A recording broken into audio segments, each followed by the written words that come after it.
오늘 바울은 8절에서 디모데에게 아주 단도직입적으로 명령을 하는데 복음과 함께 고난을 받으라 이렇게 명령합니다. 성도 여러분, 오늘 한번 따라해 보실까요? 복음과 함께 고난을 받으라. 고난을 받으라 할 때 목소리가 작은 거 보니까 별로 받고 싶지 않으십니까? 복음과 함께 고난을 받으라 이렇게 명령하고 있습니다. 오늘날 우리 현대 교회 교인들에게 목사들도 마찬가지입니다만은 일부 전부 다는 아닙니다만은 그 뿌리 깊게 박힌 아주 잘못된 생각 가운데 하나가 예수님을 믿으면 또 예수님을 위해서 살아가면 아무런 불행도 없고 고난도 없을 것이다라고 생각하는 겁니다. 그런데 성경은 오히려 그 반대를 말하고 있지요. 그리고 이 편지를 쓴 바울도 지금 제가 방금 말씀드린 그 말이 사실이 아님을 증명해 주는 증거가 됩니다. 오늘 우리가 살펴보는 바울조차 고난은 그리스도인들에게 필연적이다 이렇게 말하고 있어요. 우리 대학생들이 공부를 할 때 보통 과목을 수강하지 않습니까? 새 학기가 되면. 그러면 선택 과목도 있고 필수 과목도 있는데 선택 과목은 내가 싫으면 안 해도 돼요. 교수가 마음에 안 들면 또 과목이 마음에 안 들면 선택 안 합니다. 그런데 필수 과목은 반드시 선택을 해야 하는데 이유는 그 학점을 이수하지 않으면 졸업하기가 어렵기 때문에, 졸업이 안 되기 때문입니다. 어떤 의미에서 그리스도인들에게 고난은 필수 과목입니다. 여러분, 디모데후서 지금 우리가 보고 있는데 3장을 펼쳐 보실까요? 3장 12절을 보십시오. 3장 12절 같이 읽어볼까요? 시작. 무릇 그리스도 예수 안에서 경건하게 살고자 하는 자는 박해를 받으리라. 예, 성경에서 가장 빼버리고 싶은 말씀 가운데 하나 있죠. 경건하게 살고자 하는 자에게는 박해가 온다. 여러분, 사역자들이 아니더라도 설교자가 아니더라도 신자들이 예수님을 잘 믿고 올바로 믿는 삶을 산다면 어려움과 해로움을 세상에서 당하게 될 것이라는 말입니다. 어떤 의미에서 여러분의 삶에 어떤 갈등이 없고 고난이 없고 해로움이 없고 어떤 전쟁이, 어떤 영적 전쟁이 없다면 여러분은 경건하게 살고 있지 않을지도 모릅니다. 이 성경 말씀에 따르면 말이죠. 그렇다면 예수님을 믿고 하나님 말씀대로 올바로 사는데 왜 박해를 받을까요? 왜 고난이 우리의 삶에 임할까요?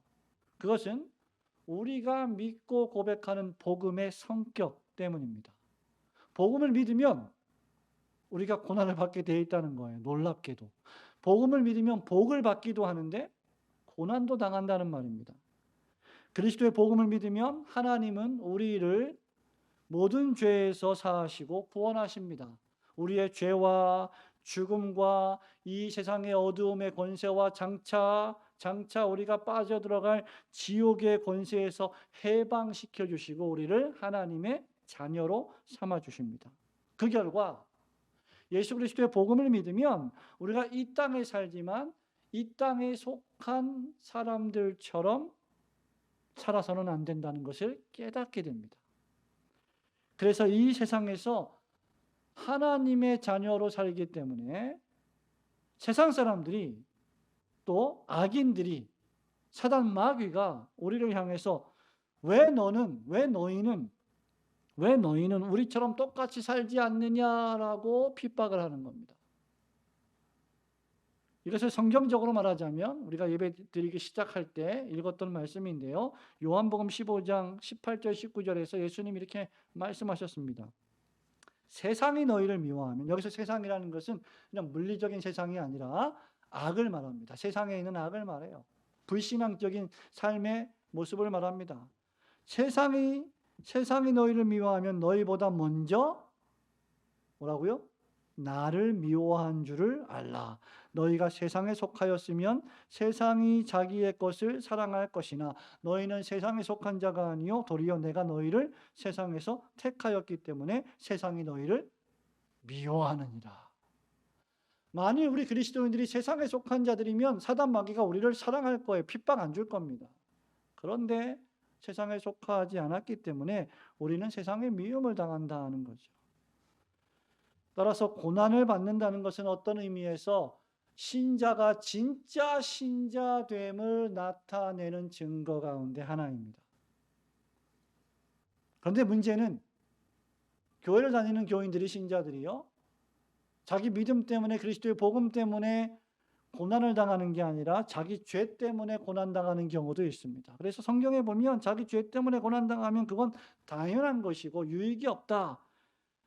그러나 선을 위하여 고난을 당하면 유익하고 많은 상급을 받을 것이다라고 약속을 하고 있습니다. 전주대학교의 교목인 한병수 교수님이 계신데, 이분은 이 본문 말씀을 강의하면서 이런 말을 했습니다.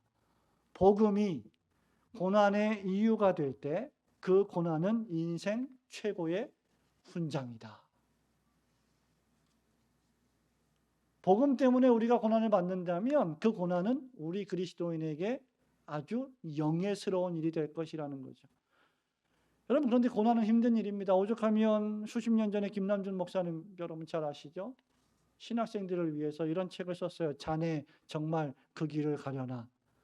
얼마나 목회자가 되는 길이 어렵고 목회자가 되고 나서도 고생길이 훤하면 정말 그 길을 갈 것이냐라는 제목의 책을 정했겠습니까? 성도 여러분, 고난과 고생을 좋아하는 사람이 누가 있겠습니까? 그런데 복음이 여러분의 고생의 고난의 이유가 될 때 그 고난이야말로 여러분의 가장 값진 훈장 또는 상장이 될 것입니다.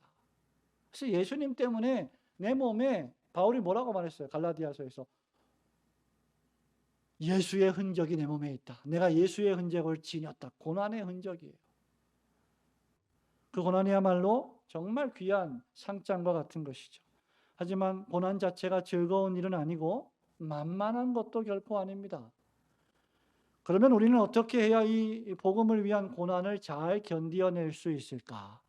바울은 오늘 본문에서 고난당하고 있는 디모데에게 세 가지를 기억하라고 당부를 하고 있습니다. 첫 번째로, 복음과 함께 고난을 받기 위해서는 디모데 속에 있는 하나님의 은사를 디모데가 생각해내야 합니다. 바꿔 말하면 여러분 속에 있는 하나님이 주신 은사, 선물들을 계속 생각해야 한다는 거죠. 6절 말씀 같이 읽어볼까요? 6절 시작. 그러므로 내가 나의 안수함으로 내 속에 있는 하나님의 은사를 다시 부릴 듯 하게 하기 위하여 너로 생각하게 하노니. 아멘. 바울은 디모데가 스스로 디모데 속에 있는 은사를 생각하기를 원했습니다. 여기 이 은사가 무엇일까? 디모데 전서 4장 14절을 펼쳐 보시기 바랍니다. 이미 이 은사에 대해서 바울이 4장 14절에서 언급한 바 있습니다. 같이 읽어볼까요? 시작. 내 속에 있는 은사 곧 장로의 회에서 안수받을 때에 예언을 통하여 받은 것을 가볍게 여기지 말며. 여러분, 이거 뭐예요? 장로의 회에서 디모데를 설교자로 목사로 안수하여 세울 때 디모데가 받은 하나님의 은혜입니다. 젊은 사역자 디모데가 목회자로 설교자로 안수받을 때 하나님이 주신 선물이 있어요. 즉 디모데가 목회할 때 필요한 능력과 재능으로서의 하나님의 선물을 의미합니다. 이것이 장로회에서 안수받을 때 전해졌고, 바울이 지금 그것을 안수함으로 다시 한번 네 마음속에서 부릴 듯 이거 일어나게 할 건데 그거 생각해야 한다, 이 말입니다. 성경에서 보통 이렇게 안수한다, 영어로 laying on hands라고 하는데 머리 위에 손을 얹는다는 거죠. 세 가지 의미가 있습니다. 첫째, 인간의 죄를 짐승에게 전가시킬 때 안수합니다. 짐승의 제물의 머리 위에 안수하죠. 둘째, 구약에서 보면 제사장이나 한 나라의 지도자를 세울 때 선지자가 안수합니다. 그리고 셋째, 병자를 고칠 때나 또는 죽은 자를 살릴 때 안수하는 경우도 종종 있었습니다. 근데 여기서의 초점은 안수에 있지 않아요. 안수자에게 있지도 않습니다. 여기서 초점은 안수자에게 있지 않고 안수할 때 자격을 부여하시고 은사를 부여하시는 하나님의 능력에 초점이 있습니다. 그러니까 안수하는 사람이 무슨 어떤 신비한 능력이 있어서가 아니라 안수라고 하는 사람의 그 방편을 통하여 하나님께서 은혜를 전달하신다는 거예요. 안수하는 사람이 어떤 능력이 있어서 죄가 사해지는 것도 아니고 지도자로 세워지는 것도 아니고 안수하는 그 사람의 손의 능력을 통해서 병이 고침을 받는 것도 아니라는 말입니다.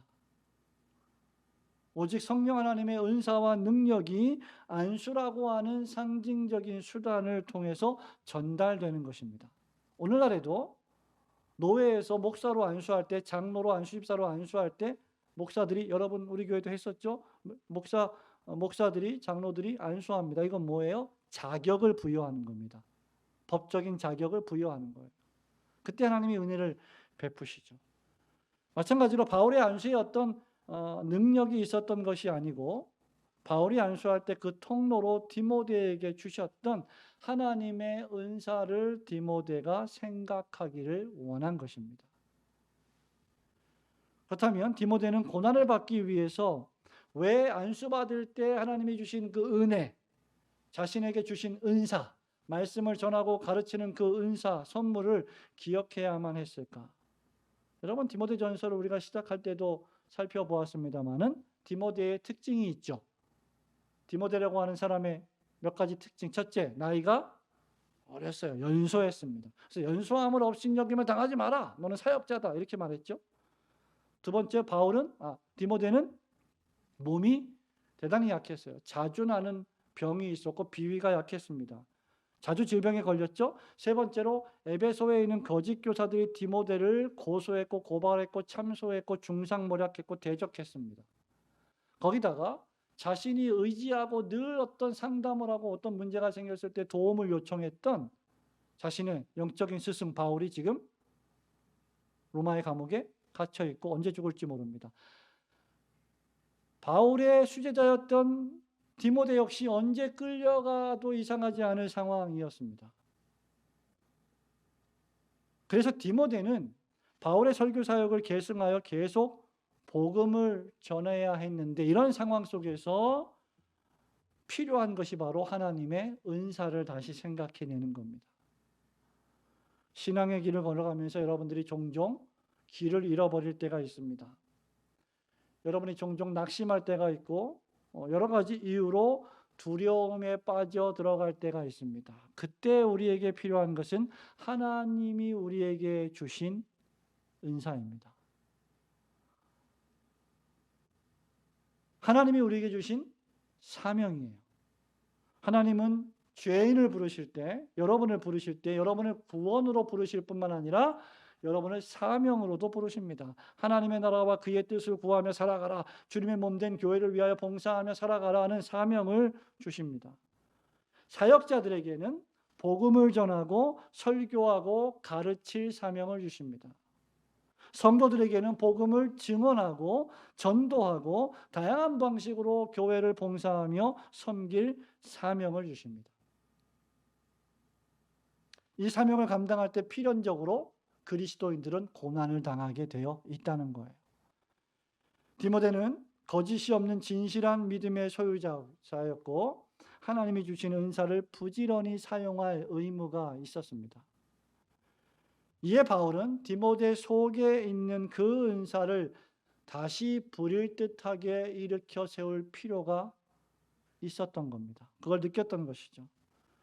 여러분, 믿음이 없는 사람이 믿음이 있는 척하는 그 거짓 믿음의 소유자는 하나님의 은사를 거짓되이 사용합니다.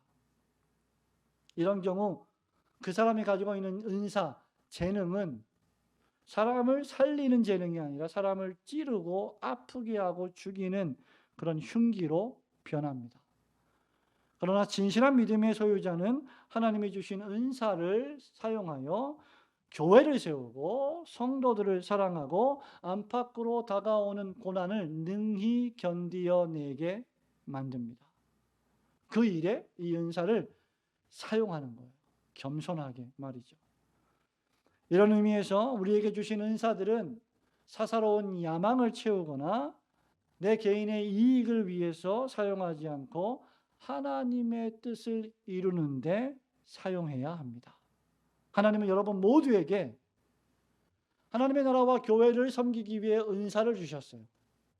이 은사를 사용할 때 사사로운 내 이익을 위해서도 아니고 내 욕심이나 야망을 채우기 위해서도 아니고 철저하게 하나님의 뜻을 이루는 데만 사용해야 한다는 겁니다. 하나님이 여러분을 부르실 때 주셨던 은사와 능력을 오직 주 예수 그리스도의 교회와 하나님 나라를 위해 사용하며 고난을 넉넉히 감당하시는 성도들 되시기를 주님의 이름으로 축원합니다. 둘째로 복음과 함께 고난을 받으려면 하나님이 우리에게 주신 세 가지의 마음을 지녀야 하는데 그것이 바로 능력과 사랑과 절제하는 마음입니다. 7절과 8절 같이 우리 읽어볼까요? 7절 8절입니다. 시작. 하나님이 우리에게 주신 것은 두려워하는 마음이 아니요 오직 능력과 사랑과 절제하는 마음이니 그러므로 너는 내가 우리 주를 증언함과 또는 주를 위하여 갇힌 자 된 나를 부끄러워하지 말고 오직 하나님의 능력을 따라 복음과 함께 고난을 받으라. 아멘. 7절 말씀은요. 하나님이 디모데에게 주신 은사를 조금 더 구체적으로 설명하고 있어요. 이 은사가 무엇일까? 그것이 바로 세 가지 능력과 사랑과 절제하는 마음입니다.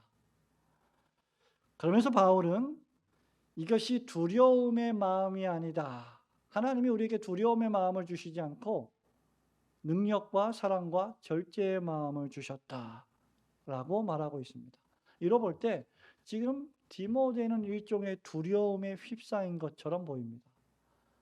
디모데전서와 디모데후서를 볼 때 신자가 두려움에 빠질 때 어떤 문제가 벌어지냐면 하나님께서 절대 주권자이시라는 사실을 잊어버려요. 신자가 두려워하는 마음을 가지게 되면 야고보서 1장 17절에 있는 말씀처럼 하나님 아버지께서 온갖 좋은 것을 우리들에게 하늘로 쫓아 내려주시는 분이심을 망각해버립니다. 신자가 두려움에 빠지면 자기 자신에 몰입돼서 땅만 보고 세상만 보고 상황만 보게 됩니다.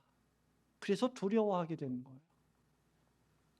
디모데는 하나님이 주신 선물로서의 능력과 사랑과 절제하는 마음이 아니라 지금 하나님이 주시지 않은 두려움의 마음에 휩싸였습니다.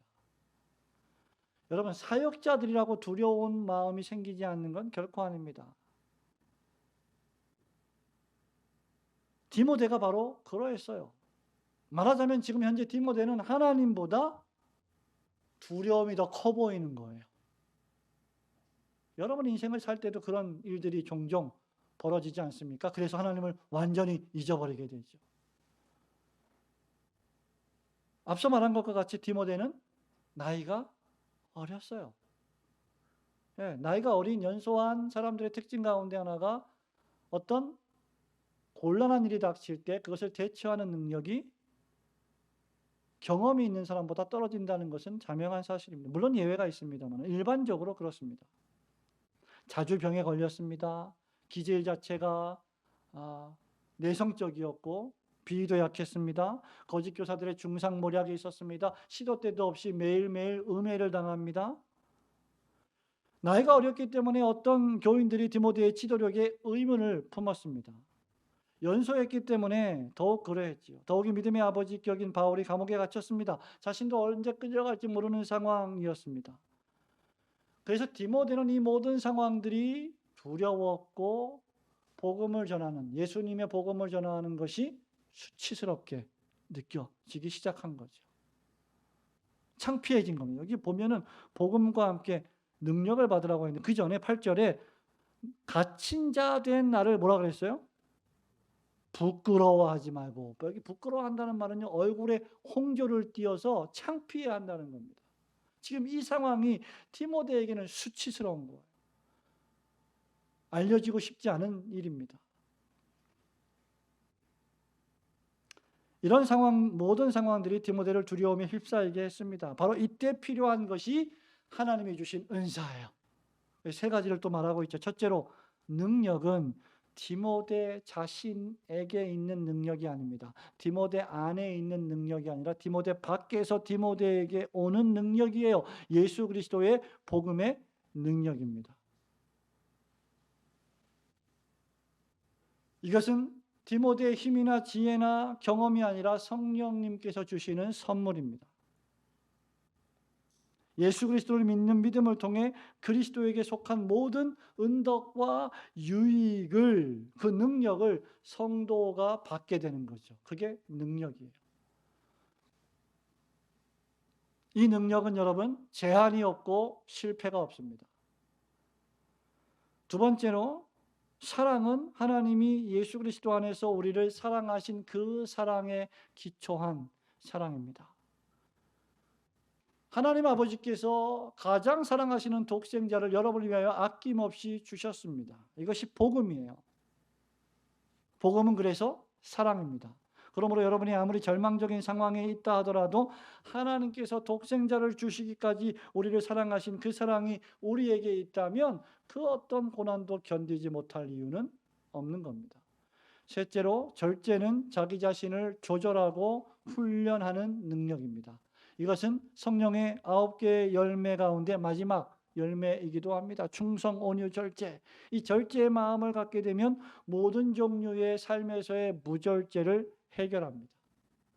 쉽게 분노하거나 참지 못하고 독한 말을 결코 뿜어내지 않습니다. 성령의 열매를 가진 사람들은 말이죠. 사람이 왜 절제하지 못할까요? 두려워하는 마음이 그 안에 있기 때문입니다. 그 마음이 두려워하는 영으로 사로잡혔기 때문이에요. 매우 불안하기 때문입니다. 그러나 하나님께서 우리에게 주신 영은, 마음은 두려워하는 영이 아닙니다. 능력과 사랑과 절제의 마음이라고 했습니다. 이 모든 마음은 성령님께서 우리의 마음속에 양자의 영을 주셨기 때문에 발생하는 마음입니다. 바울이 로마서 8장 15절에서 이렇게 말하죠. 너희는 다시 무서워하는 무슨 영이요? 종의 영을 받지 아니하고 양자의 영을 받았으므로 우리가 아빠, 아버지라고 부르짖느니라. 두려워하고 무서워하는 종의 영이 아니라 양자의 영을 주셔서 하나님을 아바, 아버지라고 부르게 됐다는 것이죠. 그리고 나서 로마서 8장 16절, 17절에 뭐라고 말하는지 아십니까? 펼쳐보시기 바랍니다. 로마서 8장 16절, 17절. 여러분, 우리가 하나님의 자녀인 것을 증언하는 영이, 두 영이 있는데 성령과 우리의 영입니다. 자, 8장 16절, 17절 찾으셨습니까? 여러분, 같이 읽어볼까요? 시작. 성령이 친히 우리의 영과 더불어 우리가 하나님의 자녀인 것을 증언하시나니 자녀이면 또한 상속자, 곧 하나님의 상속자요 그리스도와 함께한 상속자니 우리가 그와 함께 영광을 받기 위하여 고난도 함께 받아야 할 것이니라. 여러분 믿습니까? 영광만 받으면 안 되고 영광을 받기 위하여 뭘 받아야 한다? 고난도 함께 받아야 한다. 이게 양자의 영을 받은 그리스도인들의 특징이라는 겁니다. 사단 마귀는 우리에게요, 두려움의 마음을 줍니다. 수치의 마음을 줍니다. 자꾸 상황을 악화시키고 자꾸 안 좋은 생각들만 하게 만들고 자꾸 우리가 저지른 죄악들만 들추어내서 보게 만들고 해서 계속해서 우리를 수치스럽게 만들고 복음을 전하지 못하게 만듭니다. 우리를 의기소침하게 만들어요. 위축되게 만듭니다. 여러분, 우리가 오전 예배 때 여호수아 말씀을 낭독하고 있죠? 예. 12정탐꾼이 가나안을 정복하고 나서 계속해서 하나님의 왕국의 역사를 이루어가는데 그 땅을 탐지하는데 10명의 정탐꾼 뭐라고 말했습니까? 안악자손은 장대하고 너무 강해서 우리가 능히 쳐서 이기지 못합니다. 우리가 보기에 우리는 메뚜기와 같이 보입니다. 하나님이 안 보이는 거예요. 수치스러운 거죠. 우리 자신이. 우리의 상황을 보는 겁니다. 그러나 하나님의 영은 우리에게 하나님을 보게 만듭니다. 하나님의 능력을 믿게 만듭니다. 하나님의 사랑을 기억하게 하십니다. 그리고 절제함으로 주의 나라와 주의 뜻을 위하여 살게 하십니다. 여러분이 고난당할 때 견딜 수 있는 이 능력의 마음, 사랑의 마음, 절제의 마음을 달라고 성령님께 간구하시는 성도들이 되시기를 주님의 이름으로 축원합니다. 마지막으로 복음과 함께 고난을 받으려면 하나님이 우리를 구원으로 부르셨다는 확신과 우리에게 주신 은혜를 늘 기억해야 합니다. 9절 10절 같이 읽을까요? 시작. 하나님이 우리를 구원하사 거룩하신 소명으로 부르심은 우리의 행위대로 하심이 아니요 오직 자기의 뜻과 영원 전부터 그리스도 예수 안에서 우리에게 주신 은혜대로 하심이라. 이제는 우리 구주 그리스도 예수의 나타나심으로 말미암아 나타났으니 그는 사망을 패하시고 복음으로써 생명과 썩지 아니할 것을 드러내신지라. 아멘. 여러분, 우리가 고난받을 때요, 바울이 지금 디모데에게 고난을 받으라 말하잖아요. 고난을 받을 때 두 가지를 기억해야 돼요. 이 본문의 말씀에 두 가지 단어를 기억하셔야 합니다. 하나는 하나님의 능력이요, 다른 하나는 복음과 함께라는 단어입니다. 한번 따라 하실까요? 하나님의 능력, 복음과 함께. 여러분, 이거 딱 빼버리고 고난을 받으라만 있으면 막막하잖아요. 근데 하나님의 능력으로 복음과 함께 고난을 받으라. 얼마나 큰 위로가 됩니까? 하나님은 우리를 아무런 대책 없이 시련이나 고난의 풀무불에 던져 넣으시지 않고 고난의 풀무불을 허용하시지 않으십니다. 바울은 디모데에게요, 야, 나도 고난 당했으니 너도 고난 당해 그냥, 이렇게 말하지 않았어요. 원래 그 사역자의 길이 원래 좀 그런 거야. 뭘 그걸 뭐 불평하고 그래, 뭘 부끄러워하고 그래, 그렇게 말 안 했어요. 어차피 인생이란 게 뭐 다 그런 거 아니야? 기쁨보다는 슬픔이 많은 게 인생이야. 그냥 버텨. 좋은 날이 올 거야. 이렇게 말 안 했어요. 참다 보면 다 지나갈 거야. 여러분, 복음은요, 참다 보면 지나가는 게 아닙니다. 바울은 하나님의 능력을 따라 복음과 함께 고난을 받으라 했습니다. 이 두 단어를 한 문장으로 요약한 유명한 말씀이 있어요. 여러분, 기억나십니까? 하나님의 능력과 복음이 같은 이 두 단어가 같이 있는 성경 말씀. 로마서, 힌트 로마서 1장 16절. 펼쳐보실까요? 로마서 1장 16절입니다. 자, 같이 로마서 1장 16절 읽어봅니다. 1장 16절 시작. 내가 복음을 부끄러워하지 아니하노니 이 복음은 모든 믿는 자에게 구원을 주시는 하나님의 능력이 됨이라. 신자가 이 복음에 대해서 바로 이해하면 복음은 두려움을 물리치고 능력을 부여해 줍니다. 지금 수요 예배 때 우리가 계속해서 두 주는 제가 디모데후서를 강의하고 두 주는 강도사님이 갈라디아서를 강의하는데 전부 복음에 대한 말씀이에요. 9절에 따르면 우선 복음은 하나님이 우리를 구원으로 부르신 복된 소식입니다.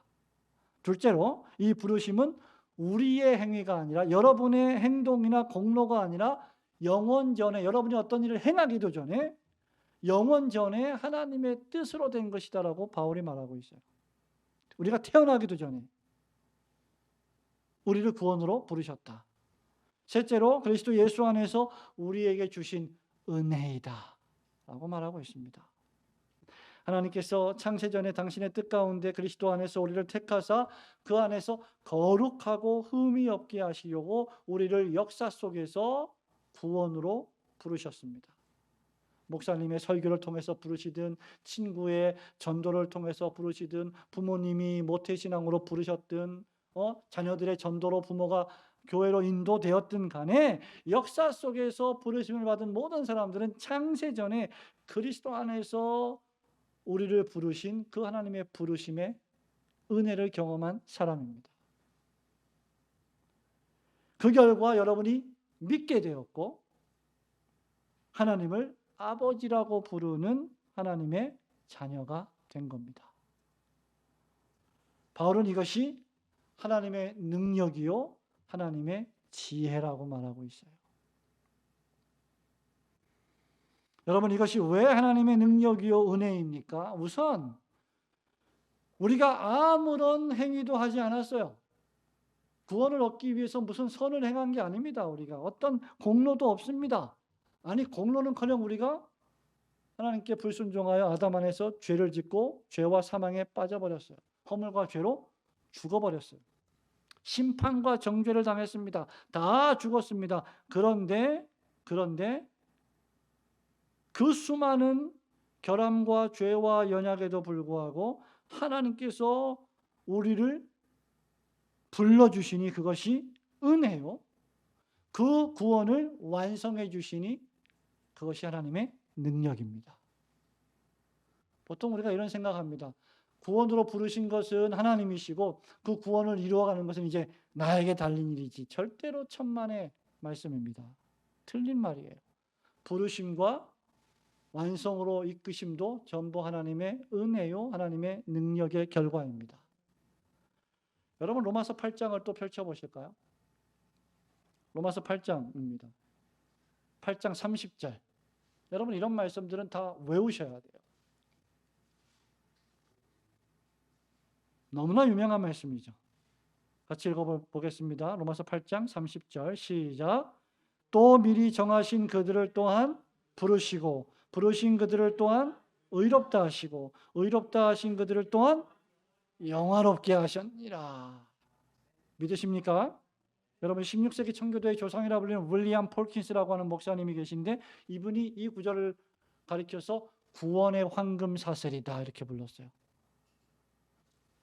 황금사슬처럼 엮여져 있어서 어느 것 하나를 뺄 수 없다는 거예요.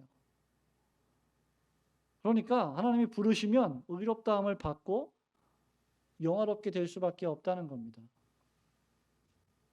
우리가 보통 구원론이라고 하면 우리 강사님 계시지만 신학교에서 우리가 조직신학을 배울 때 7가지 분과가 있는데 그중에 하나가 구원론이에요.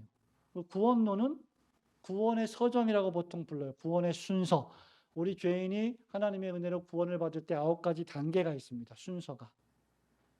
여러분 다 아시는 내용인데 다 공부했을 거예요. 근데 잘 기억이 안 날 수도 있습니다. 여러분, 이것은 시간적인 순서가 아니라 논리적인 순서입니다. 구원의 서정 9가지 강사님 아시죠?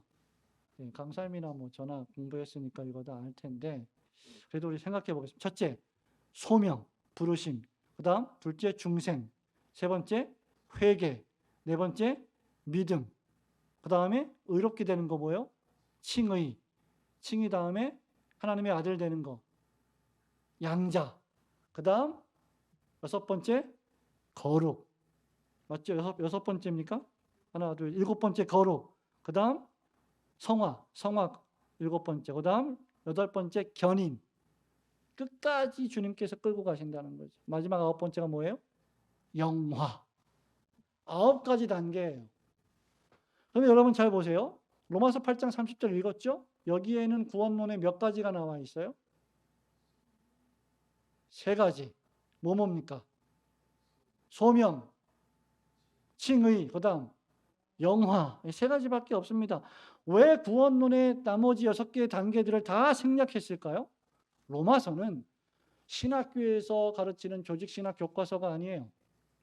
로마서의 목적, 기록 목적, 우리 우병훈 교수님 통해서 여러분 부흥회하면서 말씀 배웠잖아요. 로마서의 기록 목적은 복음으로 말미암는 구원의 능력을 우리에게 알려주기 위한 겁니다. 그래서 로마서의 기록 목적, 특별히 8장의 기록 목적은 헤르만 바빙크라고 하는 네덜란드의 개혁신학자가 말했던 것처럼 구원의 확실성을 웅변적으로 알려주기 위해서다라는 거예요. 다 말할 필요가 없는 거예요. 소명, 칭의, 영화만 있으면 되는 겁니다. 말하자면 하나님이 부르신 자들은 반드시 의롭다고 하시고, 하나님이 부르시고 의롭다 하신 자들은 반드시 어디까지 가게 하신다? 영화까지 가게 하신다. 부활까지 가게 하신다 그 말이에요. 그래서 여러분 로마서 8장 38절 39절을 보세요. 바울이 뭐라고 말합니까? 마지막 절에서. 같이 읽어볼까요? 시작. 내가 확신하노니 사망이나 생명이나 천사들이나 권세자들이나 현재일이나 장래일이나 능력이나 높음이나 깊음이나 다른 어떤 피조물이라도 우리 주 그리스도 예수 안에 있는 하나님의 사랑에서, 그 다음, 끊을 수 없으리라. 끊을 수 없으리라. 하나님이 부르시고 의롭다 하시고 영원롭게 하실 것이기 때문에 끊을 수 없다는 거예요. 확실하다는 겁니다. 그러니 이 구원을 알고 있는 그리스도인들은 개인적으로 여러분 인생에 무슨 일이 벌어지더라도, 국가적으로 무슨 일이 벌어지더라도 우리의 구원은 안전하고 확실하다는 것을 믿는 것입니다. 하나님께서 부르신 자들은 의로워지고 그 인격까지 거룩으로 충만하여 복음을 전하면서 하나님의 영광을 드러내고 하나님을 기쁘시게 하는 소명으로의 부르심을 사명으로 감당하는 것입니다. 하나님께서 여러분을 구원으로 부르셨다는 것을 확신하시고 복음과 함께 기꺼이 고난받으시는 성도들이 되시기를 주님의 이름으로 축원합니다. 사랑하는 우리 성도 여러분, 말씀을 맺습니다. 바울은요, 야, 고난이 올 때 피해. 될 수 있으면 피하는 게 좋아. 이렇게 말 안 했습니다. 뭐라 그랬어요? 고난을 받으라. 바울은 어떻게 이렇게 자신만만하게 말할 수 있었을까요? 무슨 바울이 무슨 뭐 깡이 세고 원래 뭐 정신적으로 뭐 투철해서 뭐 막강해서 그랬을까요? 아닙니다. 우리와 성정이 똑같은 사람 바울이에요. 바울은 그럼에도 성도가 고난당할 때 하나님이, 우리의 아버지이신 하나님이 피할 길을 주시고 또 그 고난을 넉넉히 감당하게 하실 것을 바울이 믿었기 때문입니다. 그리고 삶 속에서 그것을 수없이 경험한 사람이 바울이에요. 그래서 디모데에게 자신만만하게 말할 수 있는 거예요. 부끄러워하지 마라. 우리 주의 증언과 그것 때문에 갇힌 자 된 나를 부끄러워하지 마라. 하나님의 능력으로 복음과 함께 고난을 받으라. 정면 돌파하라. 이렇게 말하는 거예요. 자, 고린도전서 10장 13절에서 고린도 교회 교인들에게 바울이 말합니다. 사람이 감당할 시험 밖에는 너희가 당한 것이 없나니 오직 하나님은 미쁘사 너희가 감당하지 못할 시험 당함을 허락하지 아니하시고 시험 당할 즈음에 또한 피할 길을 내사 너희로 능히 감당하게 하시느니라. 시인은 34편 19절에서 이렇게 말합니다. 의인은 고난이 많으나. 여러분, 의인은 고난이 많대요. 의인 되기 싫으십니까? 의인이 되면 필연적으로 고난이 있습니다. 그런데 그 다음 말씀이 중요해요. 여호와께서 그의 모든 고난에서 건지시는도다. 이거 믿는 사람들이 신자예요. 더 나아가 우리 주님께서 먼저 우리를 위하여 사람의 몸을 입고 이 세상에 오셔서 고난을 당하셨고 그 고난을 통하여 십자가에서 못 박혀 돌아가셨고 부활 승천하심으로 복음의 능력을 밝히 드러내셨기 때문에 바울은 고난을 받으라고 말하는 겁니다. 그러므로 날 죄와 죽음과 지옥의 권세에서 구원하여 주신 그리스도의 복음은 부끄러워할 것이 아니라 땅끝까지 이르러 모든 사람에게 증언해야 할 하나님의 능력입니다. 남은 것은 어떻게 고난을 받을 것인가? 무엇을 위하여 고난을 받을 것인가? 우리는 하나님의 나라와 하나님의 뜻인 하나님의 말씀과 주의 몸된 교회와 복음을 전하는 일과 이 교회를 든든하게 세워가는 일에 우리의 모든 것들을 다 동원하여 사명을 감당하면서 고난 당할 줄 알아야 합니다. 하나님의 능력을 힘입어 고난과 이 핍박과 박해가 우리의 삶에 있다 하더라도 복음과 함께 고난을 넉넉히 이겨나가시는 우리 올고등교회 성도들이 되시기를 주님의 이름으로 축원합니다. 아멘.